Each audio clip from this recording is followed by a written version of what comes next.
देखिए, आज की जो हमारी प्रेस कॉन्फ्रेंस थी पार्टी ऑफिस में, जैसे कि आप लोगों ने भी देखा होगा कि जम्मू कश्मीर में एक बहुत बड़ा इशू है कि हर डिपार्टमेंट के लोग स्ट्राइक पर हैं। उनकी स्ट्राइक की वजह ये है कि जो उनको एक 2.5 दिन की सैलरी ज़्यादा मिलती थी, क्योंकि उनका एक ऑर्डिनेंस जारी था 1991 से, उसको इस सरकार ने बंद कर दिया और उसकी वजह से वो लोग हड़ताल पर हैं।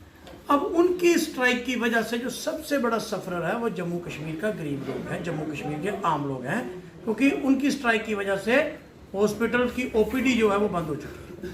अब जब ओपीडी पर ताला लगेगा तो सबसे बड़ा जो संकट है वो जम्मू कश्मीर के गरीब लोगों के ऊपर होगा, क्योंकि हॉस्पिटल में इलाज कराने के लिए गरीब लोग जाते हैं। तो हम सरकार से ये पूछना चाहते हैं, खासतौर चीफ मिनिस्टर साहब और हेल्थ मिनिस्टर साहिबा से, कि आप हमें ये बताएं कि ये किस किस्म की सरकार है। चीफ मिनिस्टर साहब, आपके राज्य में ओपीडी बंद हो गई, गरीब आदमी का इलाज कराना मुश्किल हो गया है। तो मैं आज सरकार से पूछना चाहता हूं कि सरकार नाम की चीज कहां है। हमने हेल्थ मिनिस्टर साहिबा का एक स्टेटमेंट सुना, उन्होंने कहा जी मैंने कमेटी बनाई है, जब कमेटी की रिपोर्ट आएगी तो हम इस पर फैसला करेंगे। तो कमेटी की रिपोर्ट मुलाजिम कहते हैं आ चुकी, सरकार कहती आई नहीं। ये किस तरह की सरकार है जम्मू कश्मीर में चल रही है। मैं सरकार से पूछना चाहता हूँ, चीफ मिनिस्टर साहब और हेल्थ मिनिस्टर साहिबा, आपकी वजह से, आपकी नेग्लिजेंस की वजह से आज जम्मू कश्मीर का गरीब आदमी हॉस्पिटल में इलाज करवाने से मरहूम है।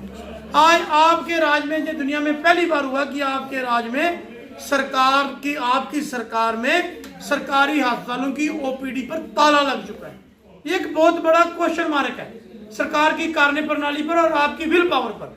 तो हम ये पूछना चाहते हैं कि सरकार जम्मू कश्मीर में है कि सोई हुई है। अगर सरकार ये सोई हुई है तो अपनी नींद से जागे और जागने के बाद इन लोगों की सुध ले, क्योंकि आपकी इस हड़ताल की वजह से, आपके किसी सरकारी बाबू की गलत फैसले की वजह से वो लोग हड़ताल पर हैं।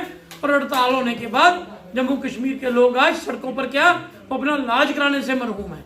तो मैं सरकार से कहना चाहता हूँ कि जल्द से जल्द इस मसले का हल करें और लोगों की जो सुख सुविधा है, जो लोगों का सरकारी अस्पतालों में इलाज है, उसको आप पूरा कर सकें। इसके लिए आज हमारी यहाँ पर प्रेस कॉन्फ्रेंस। तो उन्होंने कहा कि 1991 में एक ऑर्डिनेंस जो जारी हुआ हेल्थ एंड मेडिकल एजुकेशन के एम्प्लॉइज को एसेंशियल सर्विस में लाके उनको 2.5 दिन की तनख्वाह फालतू दी गई। 35 साल से ये काम चल रहा है। अब एक बात तो इसमें भी बड़ी जरूरी, वो कह रहे हैं वाकया, वो कहते हैं चाहे ईद हो, चाहे गुरपुरब हो, चाहे रामनवमी हो, और उन लड़कियों ने कहा, औरतें भी वहां प्रोटेस्ट में थी, कि हम करवा चौथ का व्रत भी कई बार अपनी ड्यूटी पर तोड़ते हैं। ये सब बहुत बड़ी बात है। अगर आपने उनके लिए ये काम रखा है तो वो किसका काम कर रहे हैं? काम तो वो आम जनता का कर रहे हैं, गरीब आदमी का। मैंने ये पहले भी कहा, हॉस्पिटल में इलाज कराने कौन जाता है? हम और आप जैसे लोग जाते हैं। बड़े बड़े लोग तो सरकारी अस्पतालों में जाते नहीं।